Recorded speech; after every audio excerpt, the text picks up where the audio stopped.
All right, so we are working on a leadership exercise here with Roxy.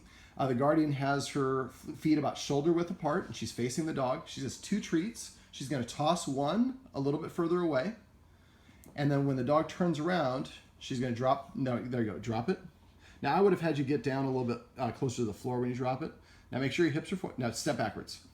Anytime the dog sits, step forward. There you go. Take a step back again. Anytime the dog steps back, we want to take a step backward right away. And stand up straight. And a little bit wider stance. Giant step backwards. Now I would have had you step backwards and then wait a sec before you sat down, and then you went. Oh, you're ready to give her the treat right away. She did it. No, I understand, but but we want to kind of punctuate a little bit of time between because we've done it enough times now where she kind of understands. All right, so go ahead now and go ahead and tap the floor, and then lean back. Say the B word. Booty. Perfect. Good job. All right, so now what we're going to do is actually here. I'm going to have some bad camera work. Keep filming me. All right, so let's talk about this. This is called a leadership exercise, and this is Annabelle, right? Yes. I almost forgot. So what we want to do is we want to talk about how we're going to do this. So what I do is I do this between me and the TV. Now what I do is I throw the first treat and then I get down kind of like a football player stance. So I'm dropping it the last couple inches. You just kind of dropped it from up here and you'll never control where it goes. I want to make sure it ends up between your feet. Then I stand up and I take a small step back, only when the dog's looking at me. When the dog looks away and then looks back at me, I take another small step back. If the dog starts to come forward, there's a 3-foot circle around the treat.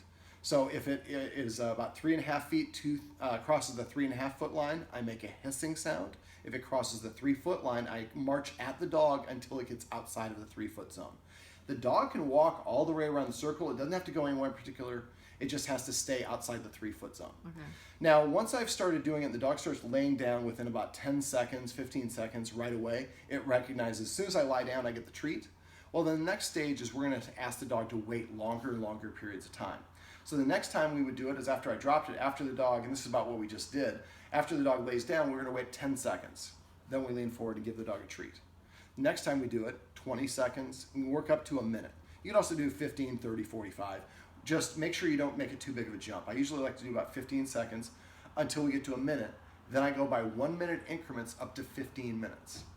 Now, if we're doing this, let's say we're at 9 minutes. The dog's laying down over here for 5 minutes and then gets up and walks around, but doesn't come close to the treat and lays down somewhere else. I keep the clock going. But the dog starts walking around and then turns and I have to defend it or correct the dog, then the clock goes back to 0 and I start the timer again. We want the dog to be able to get all the way up to 15 minutes without challenging for the treat and waiting for the human to give them permission. Now, I would do this with both dogs, not at the same time, but in sequence. So I would do it with Annabelle, 15 seconds, and then have her maybe put her on a tether, and then do it with Roxy for 15 seconds, and switch back and forth. If you want, you could separate them, do 15, 30, 45, 1 minute with Annabelle, then put her outside and bring Roxy and do 15, 30, 45. Now, they are going to probably develop at different speeds, and that's totally okay. But we want to gradually get ourselves up to 15 minutes. But if let's say we're going by 1 minute increments to 10 minutes, then you go from 10 to 12, you try to do too big a jump and the dog can't make it, back up a step and practice that previous step a couple times until you can get there.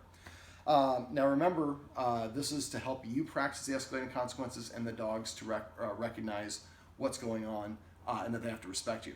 This is not a bad exercise to do when you have company over. It's impressive for your company. Kind of like, you think I put a treat on the ground to get the dog to leave it alone without saying a word? And then you show them how to do it. They're like, wow, that's pretty cool.